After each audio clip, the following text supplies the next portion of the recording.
Bonjour. Vous avez-vous déjà demandé ce que la vibration d'une corde de guitare et peut-être le cycle d'une fontaine dans un parc peuvent avoir en commun? Mais les deux peuvent être représentés par des fonctions périodiques. C'est des fonctions qui vont avoir un certain mouvement qui va se répéter sans arrêt sur tout le domaine de la fonction. Donc, si on part avec l'exemple, par exemple, d'une onde, ici, on voit que l'onde, elle monte, descend, remonte, redescend, etc. Elle revient toujours au même point, donc en haut ou même en bas. Euh, Puis, la distance entre les points où elle revient au même endroit, c'est ce qu'on va appeler la période. On pourrait dire que c'est l'étendue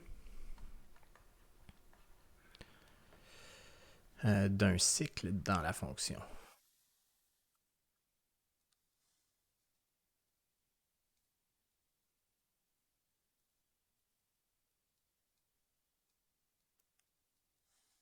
Comme on parle de l'étendue, puis que les valeurs de y reviennent toujours, mais essentiellement, ce qui va nous intéresser ici, ça va être plus les valeurs de x. Donc, on va s'intéresser à la longueur en termes de valeur de x qui est entre le début et la fin ou le recommencement de la période. Donc, essentiellement, la façon de calculer la longueur de la période, ça va être de prendre le x de la fin, auquel on va soustraire la valeur en x du point de départ, du début.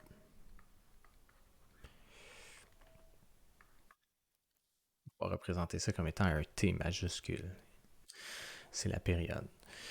Donc ici, on voit une onde. Ici, ça pourrait être une fontaine, hein, par exemple, qui part à une certaine hauteur, qui monte tranquillement pendant un certain temps, atteint son maximum, puis redescend.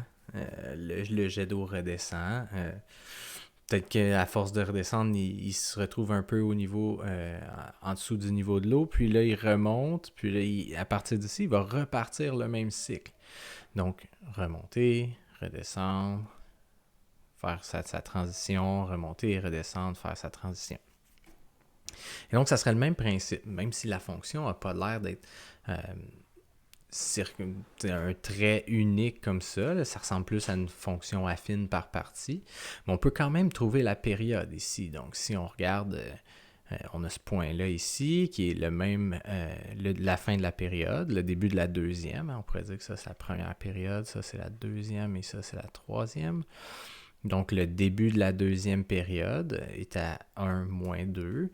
Le début de la première période est à moins 20, moins 2. Et donc, la différence entre 1 moins 20, ça serait une période de 21. Donc, ici, on dirait t égale 21. Ici, ça pourrait être des secondes. Ici, sûrement que c'est des millièmes de seconde ou des centièmes de seconde. Souvent, quand on va parler de cycle périodique, de phénomène périodique,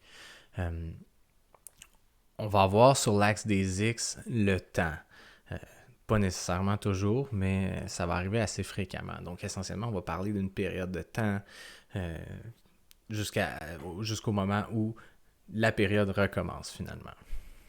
Et donc, pour ce qui est des fonctions périodiques, c'est vraiment tout ce qu'il y avait à voir. Donc, c'est pas vraiment une grosse présentation, mais comme elle n'était pas dans l'autre vidéo, je tenais à vous la montrer puis à vous faire une petite vidéo pour ça aussi. Alors, bonne étude!